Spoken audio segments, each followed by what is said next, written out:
Alat pelindung diri atau APD sangat dibutuhkan oleh tenaga medis selama pandemi COVID-19. APD menjadi salah satu alat penting untuk menjaga petugas kesehatan, baik dokter, perawat, dan lainnya, yang saat ini berhubungan langsung dengan pasien COVID-19. Tabadan Imade Puja Ariana mengatakan, saat ini hal yang terpenting di dalam pandemi COVID-19 adalah APD. Pihak puskesmas sangat memerlukan bantuan berupa APD dalam pelayanan kesehatan masyarakat di tengah pandemi COVID-19.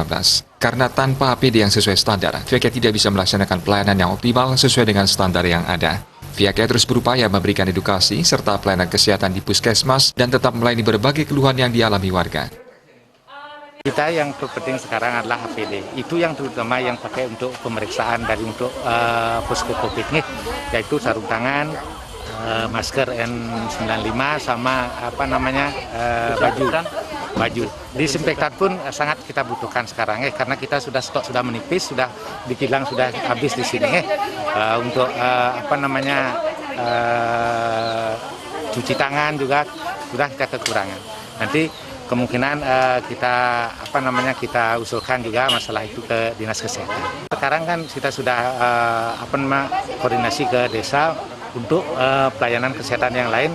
Kita ke pasien-pasien biar nanti kalau memang pasiennya bisa ditangani di rumah, silakan dia jangan ke puskesmas dulu. Kita tidak ada masalah dengan kedatangan pasien umum yang lain.